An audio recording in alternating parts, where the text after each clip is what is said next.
요엘 선지자는 이제 구약의 선지자인데, 요엘 선지자가 이제 그때가 되면은 이제 하나님의 영이 임할 것이고 만민에게 임할 것이다. 이제 성령이 임할 것이다. 성령이 임하면은 어떤 현상이 일어나냐면은, 성령이 일어나면요, 자녀들은 장래일을 말할 것이고, 늙은이들은 꿈을 꿀 것이고, 젊은이들은 이상을 볼 것이다. 이렇게.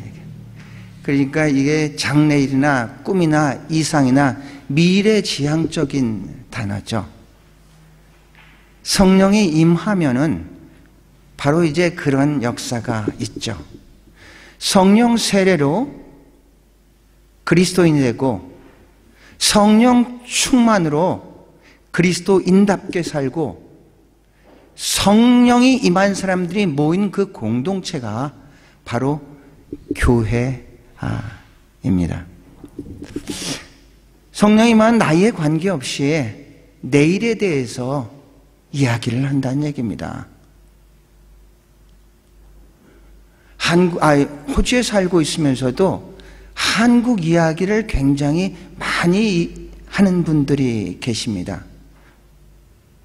뒤집어서 생각한다면은 이 호주 생활이 참 힘들다, 그런 얘기입니다.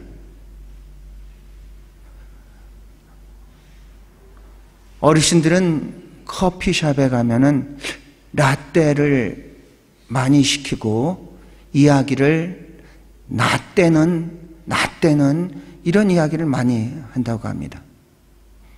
굉장히 과거 지향적인 이야기를. 그래서 저는 되도록이면 커피숍에 가면 라떼를 안 시키고 카푸치노를 시킵니다. 오늘 여러분과 같이 나눌 것은 이제 세 가지. 이제 성령이 충만한 사람은 그런 비전을 바라본다는 얘기입니다. 나이에 관계 없다는 얘기입니다. 늙은이는 꿈을 꾼다 그랬습니다. 자녀들은 장래일을 하고, 젊은이들은 이상을 본다고 하지 않았습니까? 우리가 이야기를 할 때, 대화를 할 때 나이에 관계없이 내일에 대한 이야기를 할 수 있다면 그 사람은 성령 충만한 사람이죠. 그래, 자꾸 나 때는, 과거에는, 한국에서는 자꾸 이런 얘기를 한다는 것은 지금의 삶이 참 어렵고 힘들다는 것을 갖다가 반증을 하는 거라는 얘기입니다. 첫 번째 우리가 생각할 것은 비전과 야망의 차이점에 대해서 잠깐 생각하고자 합니다. 비전이라는 것과 야망이라는 것도 이제 꿈이죠. 그런데 꿈인데, 이 비전이라는 것은 하나님이 주신 꿈이고, 야망이라는 것은 나로부터 나오는 이제 꿈입니다. 하나님이 주신 꿈은 하나님의 힘으로서, 성령의 힘으로서 이제 일을 추진해야 되는 거고, 자기의 꿈은 자기의 능력으로서 이렇게 일을 해나가는 거죠. 그래서 야망은 자신으로부터 나오고 자기 중심이며 자기의 힘으로 이루어집니다. 그래서 자기가 영광을 받는 것이고, 그러나 비전은 하나님께로부터 나오고 하나님 중심이며 성령의 힘으로 이루어 하나님께 영광을 돌리는 것입니다. 야망은 사람이 죽을 때 사라지지만 비전은 사람이 죽어도 계속 이어집니다. 나를 위해서 뿌린 씨는 나로 끝나지만 주를 위해서 뿌린 씨는 열매를 맺고 또 하나의 열매를 기다리고 있습니다. 이 팬데믹이 굉장히 부정적인 것만 이렇게 가져다 준 것은 아닙니다.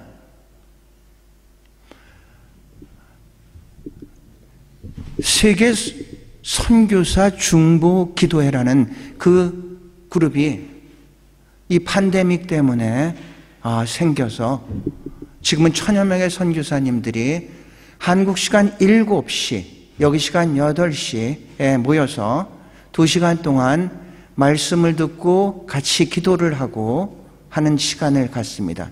이 팬데믹이 있기 전에는 흩어져 있는 선교사님들은 자기 보는 선교 단체 중심으로 각계 전투를 했는데 이 판데믹으로 인해 가지고 이제 연합 전선을 구축해 가지고 같이 기도하고 같이 은혜 받고 하나의 우리가 그리스도 안에서 하나의 공동체임을 깨닫는 귀한 계기가 되었다는 얘기입니다.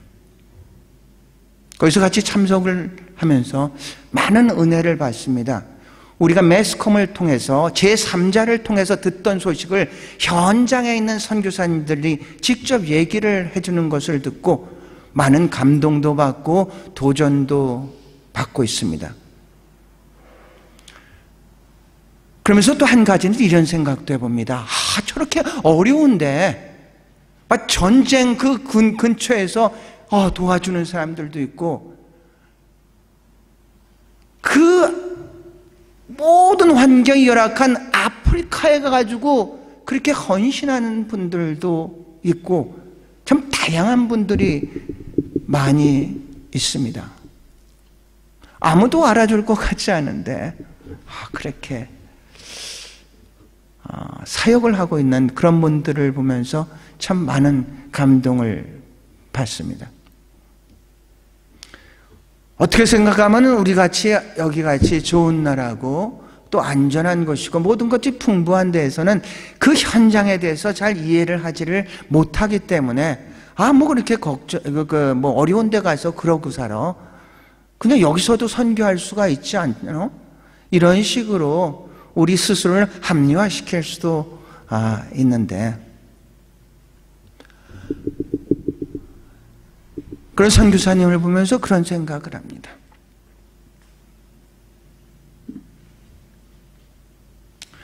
여기는 양화진입니다. 이 면은 헤론 선교사님 의사였습니다. 이분은 졸업을 할 때 수석 졸업을 했다고 합니다. 미국 선교사입니다. 그래서 그 학교 측에서는 이분을 교수 요원으로 키우려고 했는데 당시에 일본에 있던 이수정 우리나라 이제 성경을 번역한 분입니다. 그분이 미국으로 계속해서 편지를 보냈답니다. 한국에 선교사가 필요합니다. 이분이 헤론 선교사님이 그걸 읽고 나는 한국으로 가야 된다. 그래서 당시에는 한국은 정말로 미개한 나라, 아주 우매한 나라, 아주 어떤 그 어둠의 나라 이렇게 생각했기 때문에 모든 한국으로 온 사람은 일본을 거쳐서 이렇게 왔습니다. 사실은 이 헤론 선교사님이 아펜젤러나 언더우드보다 먼저 미국을 떠나서 일본에 거주하고 있었고 아펜젤러 언더우드 선교사님은 그 후에 일본에 도착을 했는데 그런데 이분들이 먼저 한국을 떠나서 한국으로 향해서 이분들이 이제 목사로서 목회자로서 최초의 이제 선교사가 이제 되는 겁니다. 헤론 선교사님 의사로서 처음에 우리가 선교를 볼 땐 1884년 9월 20일 날 알렌으로 이렇게 일반적으로 생각하고 있습니다. 이분은 의사였습니다. 들어와서 12월 달에 갑신정변 우리가 얘기하는 우정국 사건이 터지면서 명성 황후의 조카였던 민영이라는 분이 거의 죽어가는 상태에서 한의로서 안 됐는데 이 알렌 선교사 의사 선교사가 고쳐서 고정이 너무 감사해서 큰 상금을 줬습니다. 그 상금을 가지고 이 알렌이 만든 병원이 광해원입니다. 그래서 광해원을 이분이 이제 최초의 근대 병원이라고 할 수 있죠. 세우고 그리고 87년에 이분이 이제 정치 쪽으로 이렇게 가면서 그 공석에 바로 이 헤론 선교사님이 제2대 광해원에서 제중원으로 바뀌면서 이제 선교사로서 거기를 담당하게 됩니다. 너무 경무로 이분이 한 3년 사역을 하시다가 소천을 합니다. 소천을 해서 당시에는 사대문 안에, 지금도 뭐 그런 게 있겠죠. 이 무덤을 만들 수가 없는데 자꾸 이게 고종이 연기를 한 겁니다. 무덤을 찾아달라, 이 사람을 묻을 무덤을. 그러다가 결국은 여기서 이제 이곳에 와서 이제 묻히게 됐습니다. 이분이 묻히고 나서 그 다음에 이제 나머지의 선교사들이 모두가 이제 이곳으로 이제 오게 됐습니다. 거기에 가면은 여러 가지가 이제 처음에 이제 85년 4월 5일 날 제문포에 도착했을 때 아펜젤러 언더우드 선교사 같이 왔는데 이런 기도를 했다고 합니다. 우리는 부활절 아침에 이곳에 왔습니다. 그날 사망의 권세를 이기신 주께서 이 백성을 얽매인 결박을 끊으사 하나님의 자녀로서의 자유와 뜻을 주시옵소서. 85년 4월 5일 이제 양화진에 이제 읽겠습니다. 제 마음을 제일 감동시켰던 거는 루비 레이첼 캔드릭이라는 선교사입니다.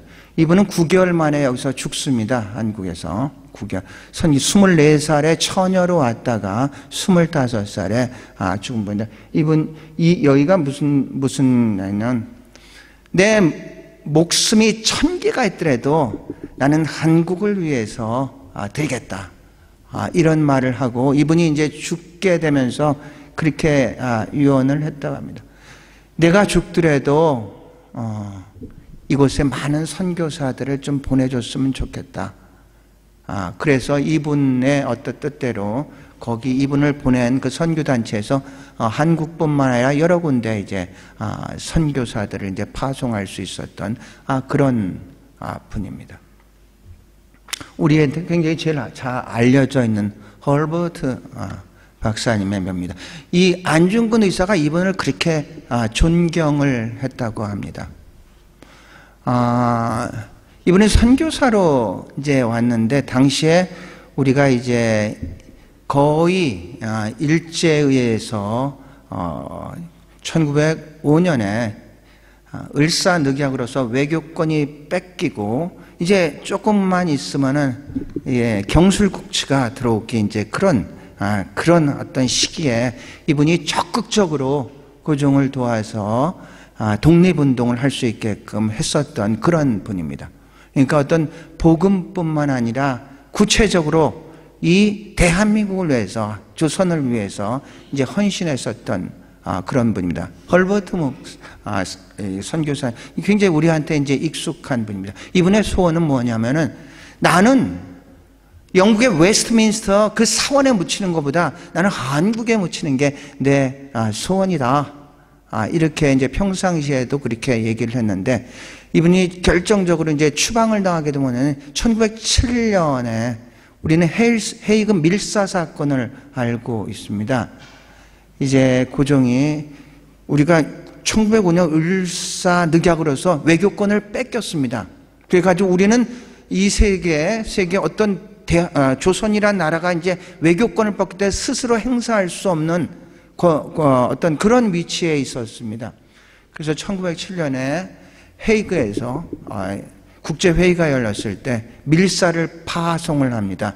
우리가 알고 있는 이준영 을사를부터 세 사람을 파송하는데, 이 헐버트 목사님 모든 것들을 다 이렇게 어레인지를 했고 당신도 이제 같이 갔습니다. 그래서 세 사람의 어떤 밀사를 파괴하는데, 이분은 네 번째 밀사라는 이런 표현을 쓰고 있는 분입니다.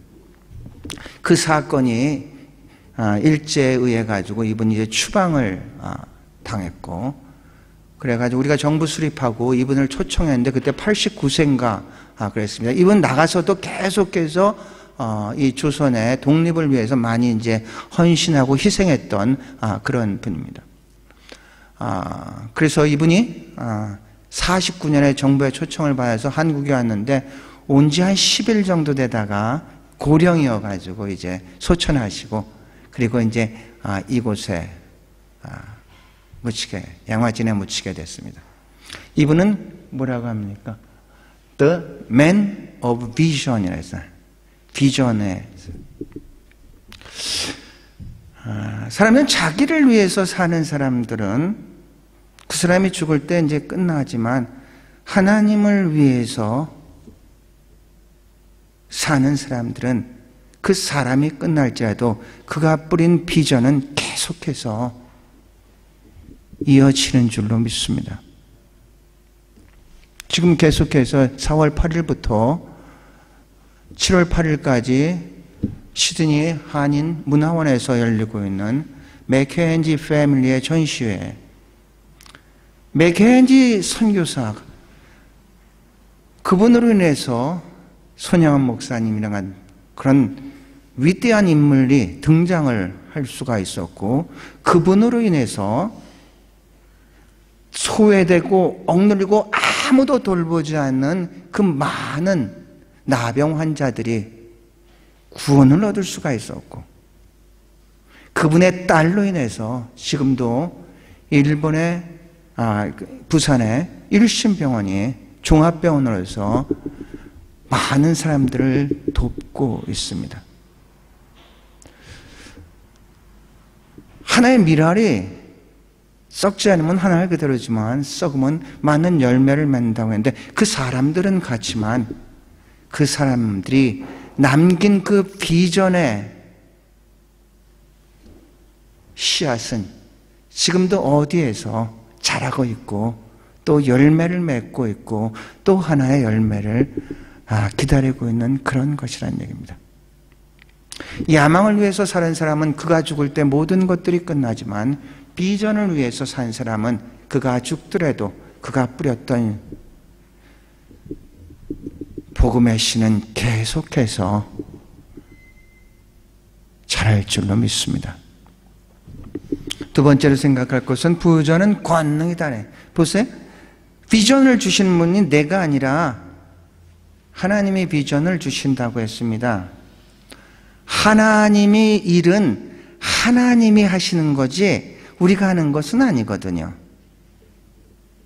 그런데 하나님의 일을 내가 하려고 자꾸 생각하니까 이게 잘하면은 교만해지고 잘못하면 열등의식에 빠지게 된다는 얘기입니다. 우리가 잘 알고 있는 사도행전 1절 8절에 오직 성령이 임하면 너희가 권능을 받고 예루살렘과 온 유다와 사마리아 땅끝까지 이런 데 증인이 되리. 권능이라는 게 듀나미스고 파워입니다. 다이너마이트, 여기서 이제 나온 말입니다. 그 다이너마이트와 같은 강력한 힘인데, 그 힘은 나에게서 오는 것이 아니라 하나님 성령에게서 오는 거란 얘기입니다. 하나님의 일을 하나님이 하게끔 해야 되는데 하나님의 일을 내가 하려다 보니까 우리는 많은 갈등 속에 신앙이 오히려 굴레가 돼가지고 세상의 사람들은 걱정하지 않을 것, 오히려 믿음을 가졌다고 하는 사람들이 걱정을 하면서 그렇게 살아간다는 얘기입니다.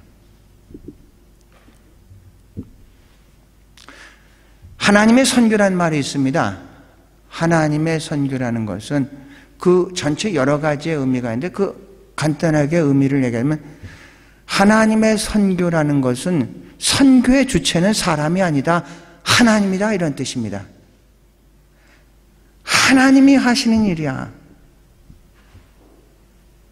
우린 다만 나를 쳐서 복종시켜서 그 하나님의 뜻, 우리 안에서 역사하고 계시는 그 성령에 민감하게 반응하고 순종하면서 가는 것이지, 내 힘으로 내 의지로 내 뜻으로 하는 것이 그게 올바른 선교가 아니란 얘기입니다. 빌립보서 1장 6절 같이 읽어보겠습니다. 같이 읽겠습니다. 너희 안에서 착한 일을 시작하신 이가 그리스도 예수의 날까지 이루실 줄을 우리가 확신하노라. 그러니까 우리 안에서 착한 일을 시작하신 이가 그리스도 예수 안에서 반드시 이룰 줄로 믿습니다. 여러분이 뭔가를 할 때 그것이 하나님이 원하시는 것이라는 것을 분명한 믿음을 가질 수 있다면은 그 순간이나 상황이 어떻게 흔들리더라도 좌절하거나 절망하지 않으시기를 바랍니다. 하나님께서 우리에게 비전을 줬다면 반드시 그 비전을 하나님께서 이루실 줄로 믿습니다. 여러분, 월트 디즈니 알지 않습니까? 월트 디즈니가 이제 당시에 이제 아이들을 이렇게 보니까 아이들에 대한 특별한 놀이 공간이 없어가지고 이 사람이 이 아이들을 위해서 어떤 놀이 공간을 하나 만들었으면 참 좋겠다는 그 비전을 받았습니다. 그러니까 자기의 욕망에서 나온 것은 아닙니다.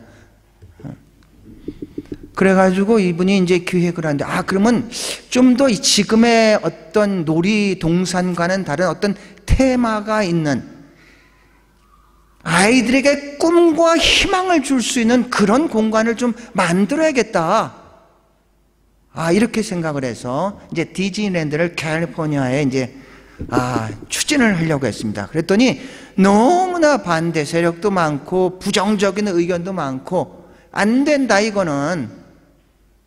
그럼에도 불구하고 이 사람이 자기한테서 났다면은 자기의 욕망으로 시작했다면은 아마 좌절할 수도 있을 것 같은데 이건 분명히 하나님이 주신 거야. 이런 분명한 믿음을 가지고 있었던 것 같습니다.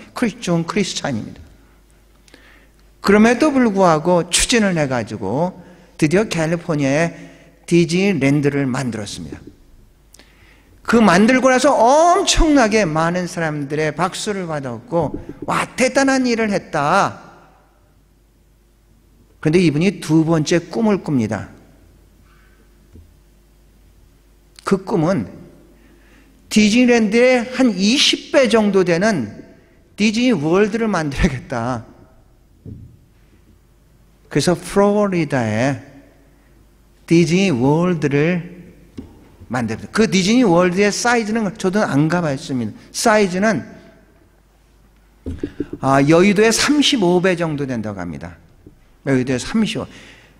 이 디즈니랜드보다는 한 20배 정도 되고 여의도의 35배 정도 되는 그 사이즈는 디즈니 월드를, 플로리다는 아주 날씨가 굉장히 이제 좋은 곳입니다.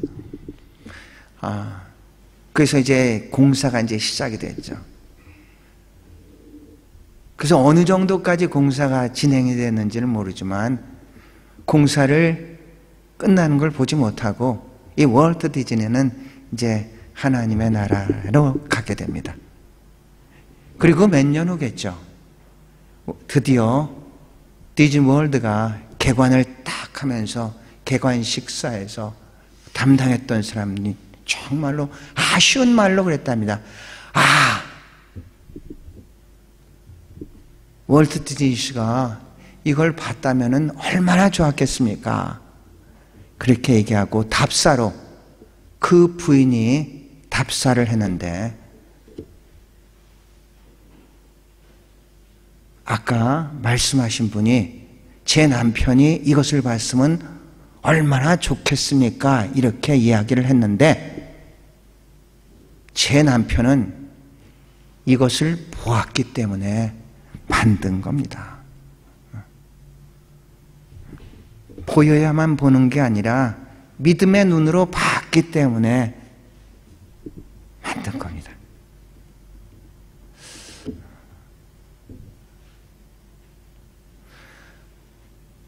우리가 가진 비전이 하나님이 주신 거라고 분명히 믿을 수만 있다면 어떤 고난과 역경, 어려움 속에서도 하나님이 주신, 우리 안에 좋은 일을 시작하신 그분이 반드시 이룰 줄로 믿습니다.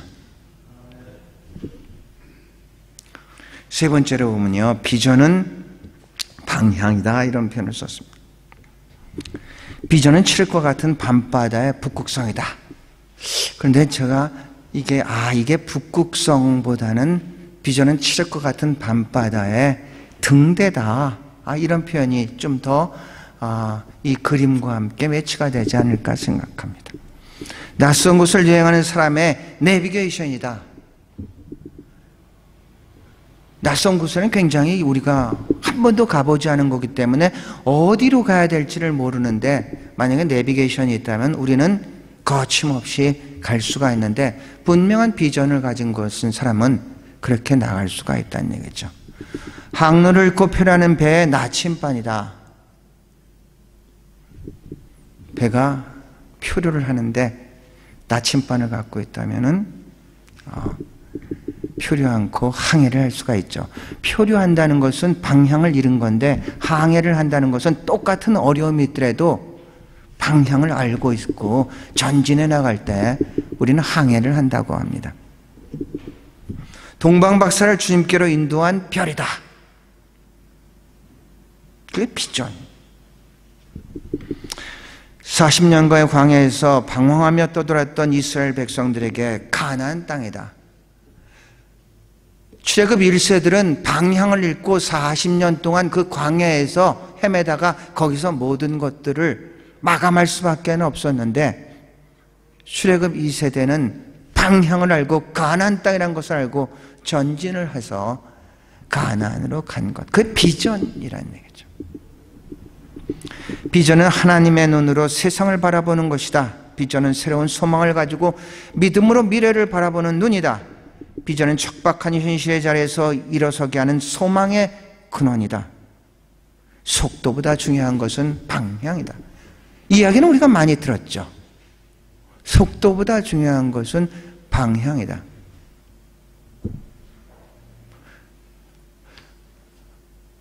인생은 카레이스 하는 사람들이 아니라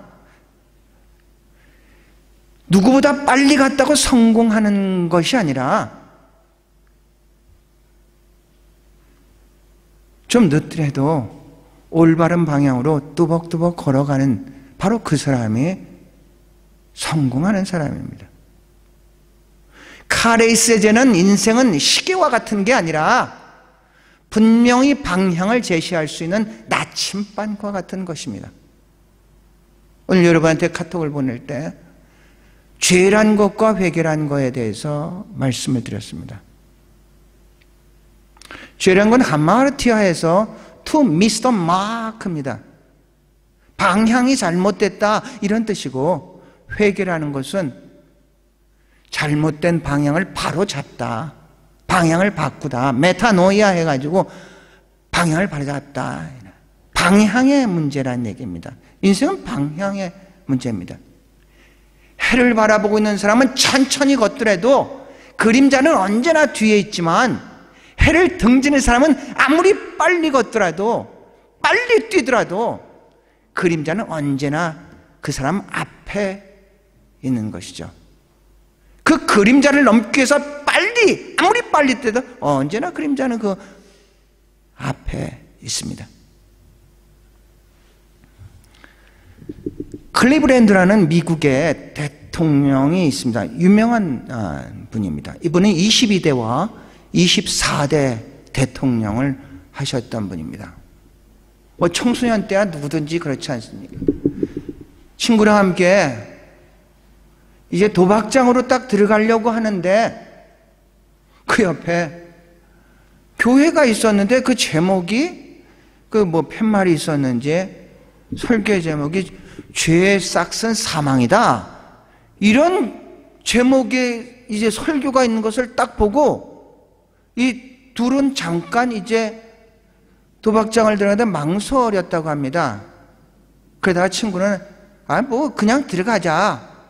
근데 이 클리브랜드는 죄책감으로 이건 아닌 것 같은데 해서 도박장을 가지 않고 교회를 들어갔다고 합니다.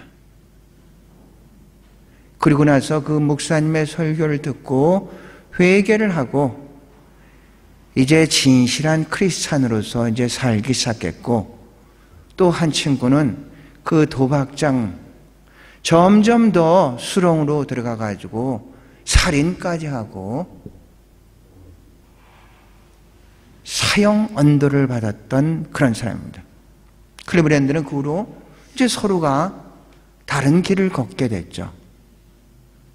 30년 후에 클리브랜드는 미국의 대통령으로 당선이 됩니다. 그런데 그 소식을 30년 전에 그 친구가 감옥에서 신문으로 자기 친구였던 클리블랜드가 대통령이 됐다는 그런 소식을 듣게 됐답니다.